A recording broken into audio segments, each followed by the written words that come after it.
ముందుగా ముఖ్యాంశాలు. నారాయణపురంలో శ్రీ గౌతమి జీవకారుణ్య వృద్ధుల ఆశ్రమాన్ని సందర్శించి వృద్ధులకు సామాజిక భద్రత ఎన్టీఆర్ భరోసా పెన్షన్లు అందజేసిన కలెక్టర్ పి. ప్రశాంతి.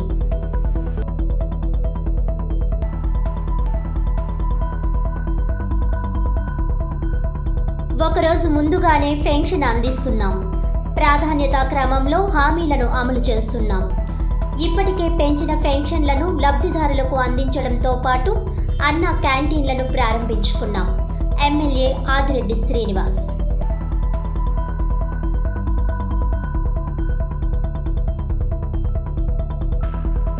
ఈవీఎంలు మ్యానిపులేషన్ చేసి అధికారంలోకి వచ్చిన కూటమి ప్రభుత్వం. గుడ్లవల్లేరు ఇంజనీరింగ్ కాలేజీలో జరిగిన సంఘటనపై సమగ్ర విచారణ జరపాలి. 3 నెలల పాలనలో రాష్ట్రాన్ని భ్రష్టు పట్టించిన చంద్రబాబు నాయుడు. మాజీ ఎంపీ మార్కాని భరత్రామ్.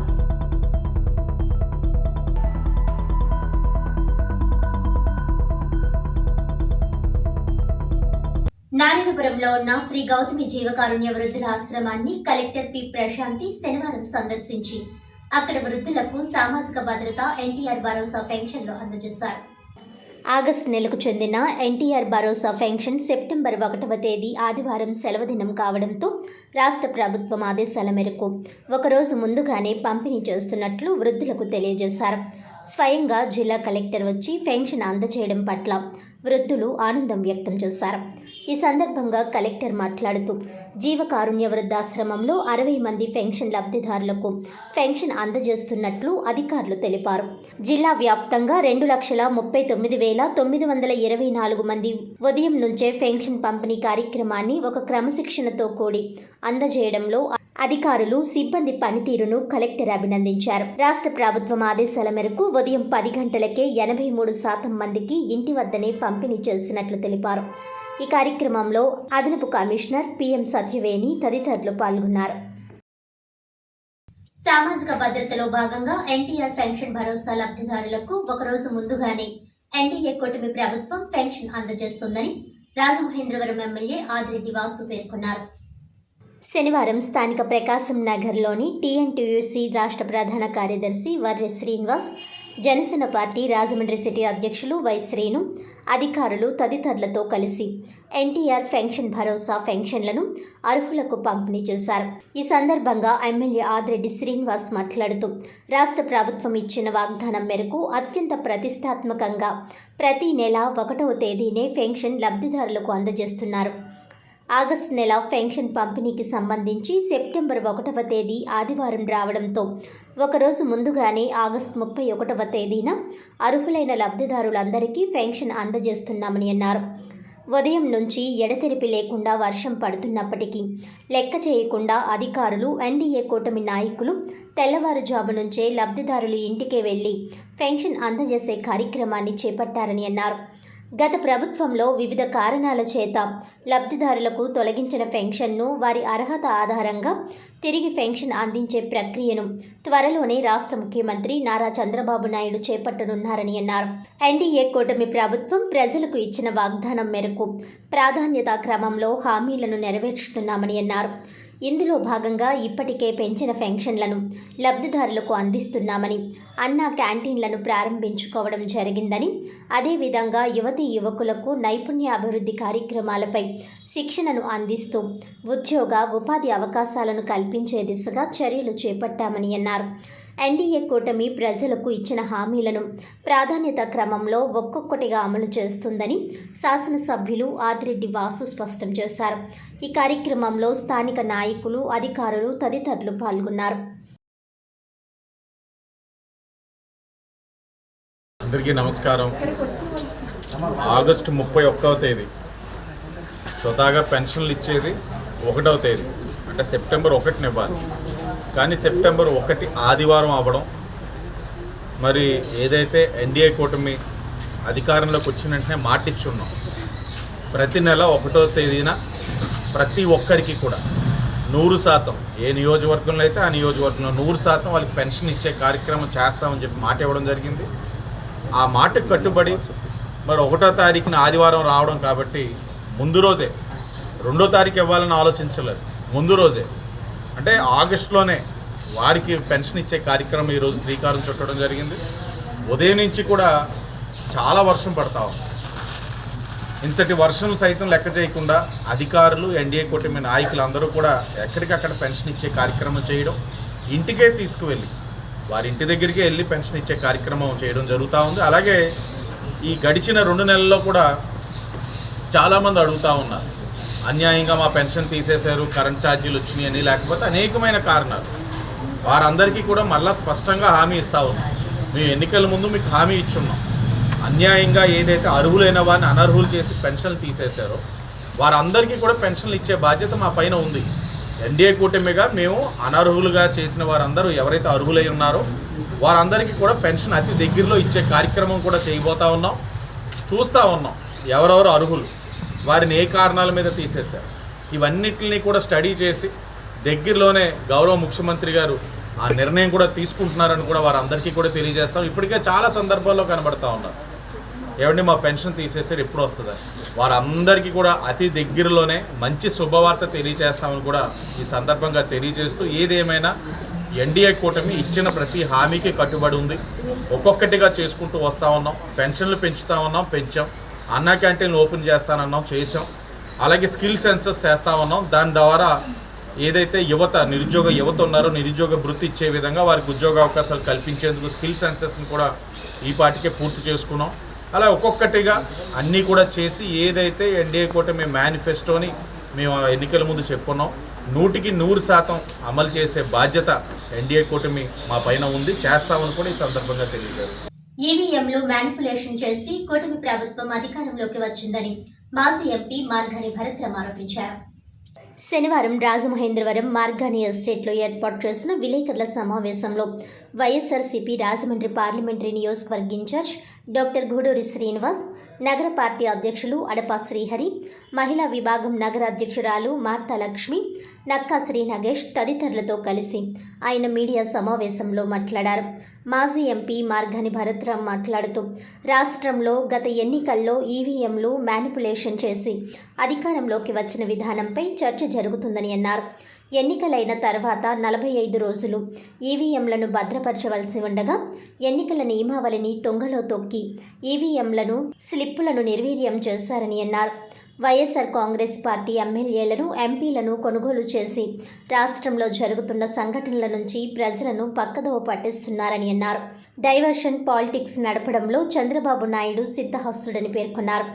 ఈవీఎంలను 12 గంటలు ఉపయోగించిన తర్వాత 99% బ్యాటరీ తగ్గుతుందని, అయితే 21 రోజుల తర్వాత 99% ఈవీఎంలలో బ్యాటరీ రీఛార్జ్ ఎలా ఉంటుందని ప్రశ్నించారు. సీసీ కెమెరాల ఫుటేజ్పై టీడీపీ నాయకులు సమాధానం చెప్పడం లేదని పేర్కొన్నారు. రాష్ట్రంలో జరిగిన ఎన్నికలు పారదర్శకంగా జరగలేదని విమర్శించారు. ప్రజాస్వామ్య దేశమని చెబుతున్న భారతదేశంలో ఈవీఎంల మ్యానిపులేట్ చేసి ప్రభుత్వాలు ఏర్పాటు చేయడం దారుణమని అన్నారు. గుడ్లవల్లేరు ఇంజనీరింగ్ కాలేజీ హాస్టల్లో సీసీ కెమెరాలు ఏర్పాటు చేయడంపై సమగ్ర విచారణ జరపాలని డిమాండ్ చేశారు. గుడ్లవల్లేరు సంఘటనను పక్కదారి పట్టించేందుకు ముంబై నుంచి పెయిడ్ ఆర్టిస్ట్ కాదంబరిని తీసుకువచ్చి సంఘటనను ప్రక్కదారి పట్టించేందుకు ప్రయత్నిస్తున్నారని అన్నారు. 300 మంది విద్యార్థినులు తమకు జరిగిన అన్యాయంపై వెలుగెత్తి ప్రశ్నిస్తుంటే కాలేజీ యాజమాన్యం, ప్రభుత్వం స్పందించడం లేదని ఆవేదన వ్యక్తం చేశారు. అన్నా క్యాంటీన్లో నిర్వహణ లోపభూయిష్టంగా ఉందని అన్నారు. డ్రైనేజీలలో నీటితో ప్లేట్లు కడుగుతున్నారని వివరించారు. నూజివీడు త్రిబుల్ ఐఐటి హాస్టల్లో భోజన సౌకర్యం బాగాలేదని అన్నారు. ప్రభుత్వ స్కూల్లో విద్యా వ్యవస్థ నిర్వీర్యం అయిందని అన్నారు. ప్రభుత్వ పాఠశాల విద్యార్థులు విష జ్వరాలతో, కలుషిత ఆహారంతో అనారోగ్యం పాలవుతున్నారని విమర్శించారు. మాజీ ముఖ్యమంత్రి జగన్మోహన్ రెడ్డి విద్యార్థులకు న్యూట్రిషన్ ఫుడ్ అందించేవారని తెలిపారు. చంద్రబాబు నాయుడు పాలనలో విద్యార్థులకు కుళ్ళిన కోడిగ్రుడ్లు అందజేస్తున్నారని విమర్శించారు. హాస్టళ్లలో నాసిరకం ఆహార పదార్థాలు అందించి అధ్వానంగా తయారు చేశారని అన్నారు. చంద్రబాబు 3 నెలల పాలన అస్తవ్యస్తంగా తయారైందని, ప్రజలు భయభ్రాంతులకు గురవుతున్నారని అన్నారు. ఈ కార్యక్రమంలో వైఎస్ఆర్ కాంగ్రెస్ పార్టీ నగర అధ్యక్షులు అడపా శ్రీహరి, వైసీపీ మహిళా అధ్యక్షురాలు మార్తి లక్ష్మి, వైసీపీ నాయకులు నక్కా శ్రీ నగేష్, మధ్య అప్పారావు, వాసంశెట్టి గంగాధర్రావు, బిల్డర్ చిన్న, మధ్య అప్పారావు, ఎన్వి శ్రీనివాస్, కడలి వెంకటేశ్వరరావు, గణేష్, వట్టికుటి కృష్ణవేణి, రేగుళ్ల నాని, కొమ్మాజి దుర్గారావు, కుమారి తదితరులు పాల్గొన్నారు. ఎందుకంటే బర్నింగ్ ఇష్యూస్ నడుస్తూ ఉన్నాయి. ప్రధానంగా ఈవీఎంస్ గురించి ఒక పెద్ద చర్చ జరుగుతూ ఉంది దేశవ్యాప్తంగా.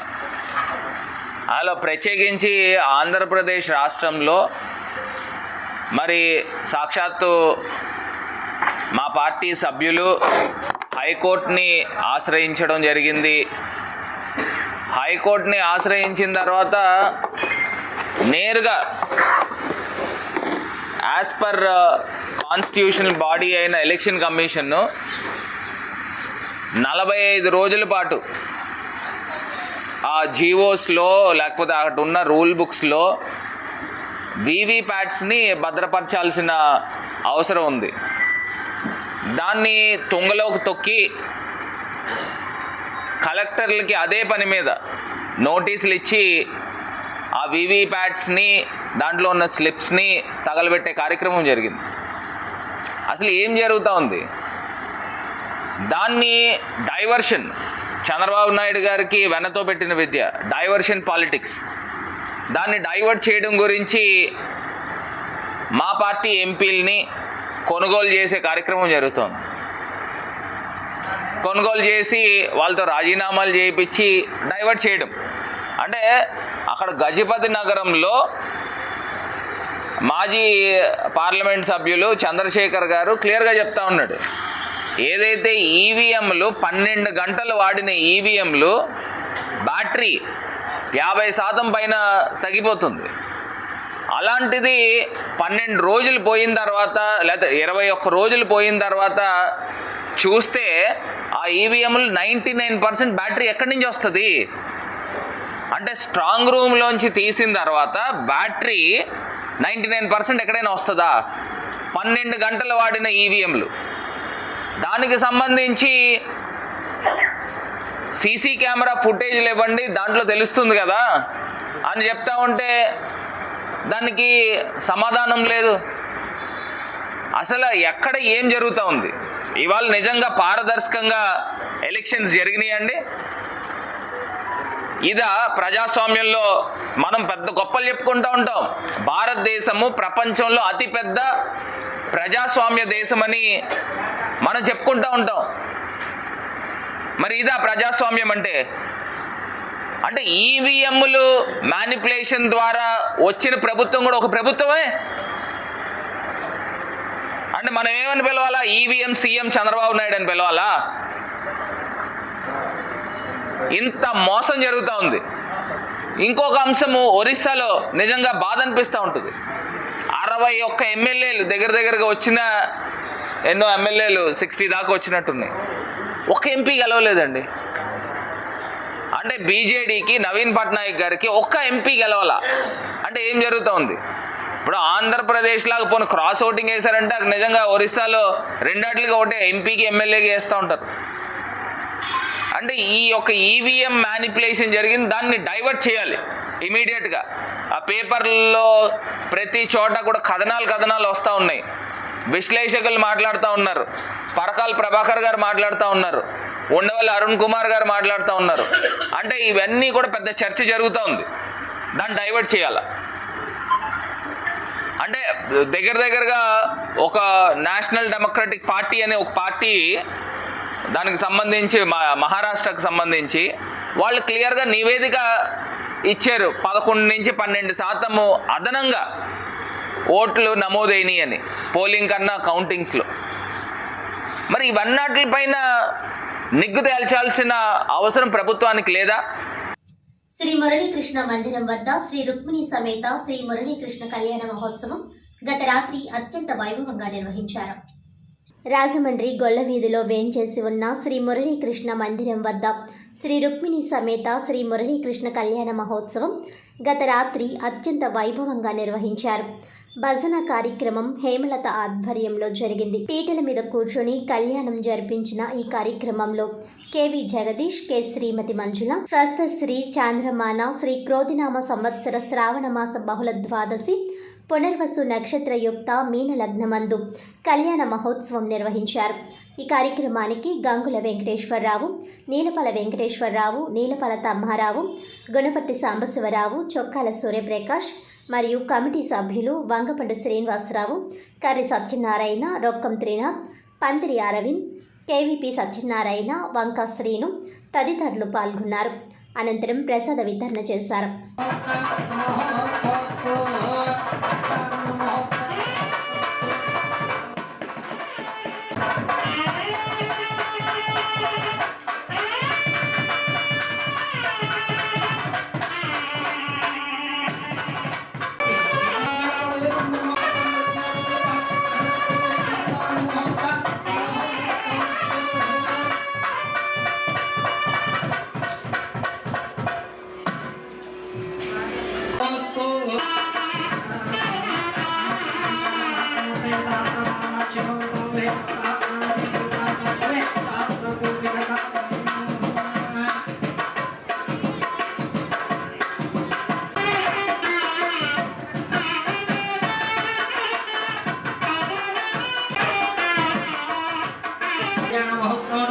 కన్యాదారులందరూ కూడా నమస్కరిస్తూ మహారాజశ్రీ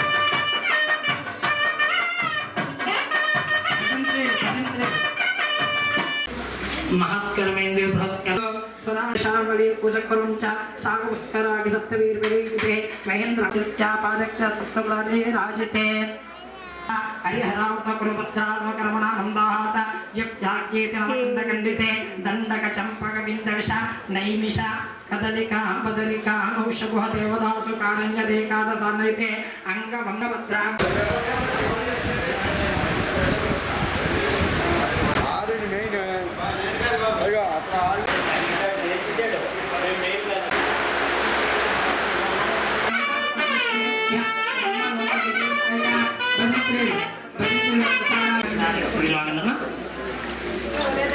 కన్యాదాన సంస్కారం కోటి జన్మలు ఎత్తితే కానీ ఇటువంటి మహత్కారం చేసేటువంటి అదృష్టం రాదు. కాబట్టి ఇందులో మనం ఒక మాట చెప్పుకున్నాం, అగ్నిష్టోమ లక్ష్మీ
వార్డ్ గోపాల్ నగర్ రోడ్లోని శ్రీకృష్ణ స్వామివారి దేవస్థానం వద్ద కృష్ణాష్టమి వేడుకలు ఘనంగా ముగిశాయి. ఆలయ కమిటీ అధ్యక్షుడు పక్కుర్తి సత్యబాబా ఆధ్వర్యంలో జరిగిన ఈ వేడుకల్లో భాగంగా చివరి రోజు వేద పారాయణం చేశారు. పలువురు భక్తులు పాల్గొన్నారు.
గోపాల్ నగర్లో వేయించేసి ఉన్నటువంటి శ్రీ కృష్ణస్వామి దేవాలయంలో గత కృష్ణాష్టమి దగ్గర నుంచి జరుగుతున్న మహోత్సవంలో భాగంగా ఉదయం తులసీ దళాలతో సహస్ర దళాలతో పూజ జరిగినది. ఇప్పుడు అలాగే మా స్వామివారిని వేద సేవ ఇవాళ ప్రారంభించుకుంటున్నాం. ఇప్పుడు అలాగే సాయంత్రం శ్రీ పుష్పయాగం, ఇలాగా ఈ 5 రోజుల కార్యక్రమాలు ఎంతో దిగ్విజయంగా జరుగుతున్నాయి. అందుచేత భక్తులందరూ కూడా ఆ కృష్ణస్వామి వారి సంపూర్ణ అనుగ్రహం పొందడానికి అద్దేపల్లి నగర్ గోపాల్ నగర్లో ఉన్నటువంటి కృష్ణస్వామి వారి దేవాలయానికి వచ్చి అందరూ కూడా స్వామివారిని దర్శించి ఆయన కృపాకటాక్షములు పొంది ఈ వేదస్వస్తి కూడా దగ్గరగా ఉన్నవాళ్ళు అందరూ కూడా ఈ వేదస్వస్తి వినడానికి అందరూ కూడా చాలా ప్రయత్నం చేయండి. ఇక్కడే ఉన్నాం కదా అని స్వామివారు మన దగ్గరే ఉన్నారు కదా అనుకోకండి. వేదస్వస్తి వేద శ్రవణం చేయడం వల్ల మనకు ఉన్నటువంటి ఎన్ని కష్టాలైతే ఉన్నాయో అవన్నీ పోయి ఆ కృష్ణస్వామి వారు మా సంపూర్ణ అనుగ్రహం మనకి అందజేస్తారు. అందుచేత ఈ 5 రోజులు కార్యక్రమాలు మన గుళ్ళో జరుగుతున్నాయి, మన నగరంలో జరుగుతున్నాయని అందరూ కూడా భావించి ఆ స్వామివారి అనుగ్రహం పొందవలసిందిగా ప్రార్థన చేస్తున్నాం. పశ్చిమ మధ్య వాయువ్య బంగాళాఖాతంలో తీవ్ర వాయుగుండం వల్ల ప్రజలు అప్రమత్తంగా ఉండాలని ముఖ్యమంత్రి నారా చంద్రబాబు నాయుడు పిలుపునిచ్చారు. జ్వరాల బారిన పడిన గిరిజనులకు వైద్యం అందించాలని ఆయన కోరారు. కాలువలు వాగులు దాటేందుకు ప్రజలను అనుమతించవద్దని తెలిపారు. వాట్సాప్ గ్రూపుల ద్వారా నిత్యం సమన్వయంతో పనిచేయాలని చెప్పారు. విరివిగా వాడాలని తెలిపారు. భారీ వర్షాలపై ప్రజల ఫోన్లకు అలర్ట్ మెసేజ్లు పంపాలని నారా చంద్రబాబు నాయుడు పిలుపునిచ్చారు. ప్రభుత్వం ఆదుకుంటుందన్న నమ్మకం కల్పించేలా అధికారులు పనిచేయాలని ఆయన తెలిపారు.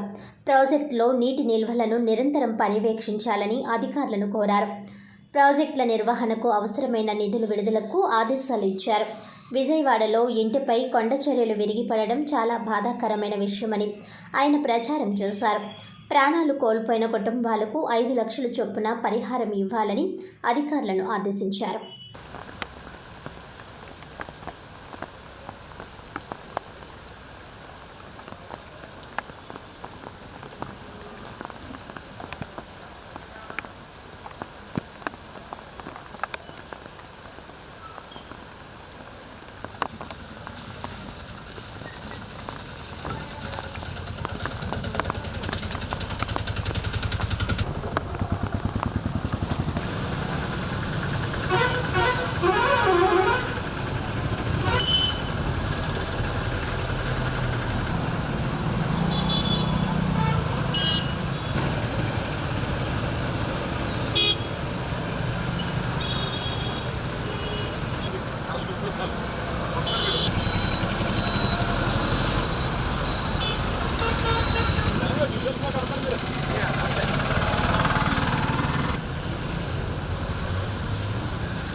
పెద్ద ఎత్తున వర్షం పడుతుంది. మరోపక్క కోనసీమ జిల్లాకు సంబంధించి కూడా పెద్ద ఎత్తున రాత్రి నుంచి వర్షం పడుతుండటంతో జిల్లా కలెక్టర్ అప్రమత్తమయ్యారు.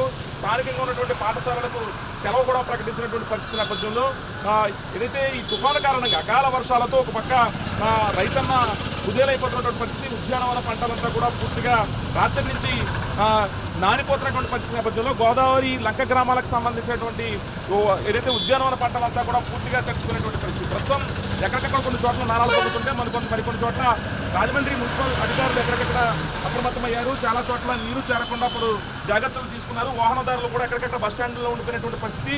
విద్యార్థులు, కాలేజీ స్టూడెంట్స్ సంబంధించి వాళ్ళంతా కూడా కాలేజీలకి వెళ్ళేటువంటి సమయం కావడంతో వాళ్ళంతా కూడా ఎక్కడికక్కడ వాహనాలు రాకపోకలకు అంతరాయం కొన్ని చోట్ల ఏర్పడడంతో వాళ్ళంతా కూడా బస్టాండ్లోనే నిలుచుకునేటువంటి పరిస్థితులు కూడా ఉన్నాయి. ప్రస్తుతం ఉమ్మడి వార్తలను ముఖ్యాంశాలు మరోసారి.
ఈనాటి వార్తలు ఇంతటితో సమాప్తం. తిరిగి వచ్చే బులెటిన్లో మళ్ళీ కలుద్దాం. అంతవరకు సెలవు. నమస్కారం.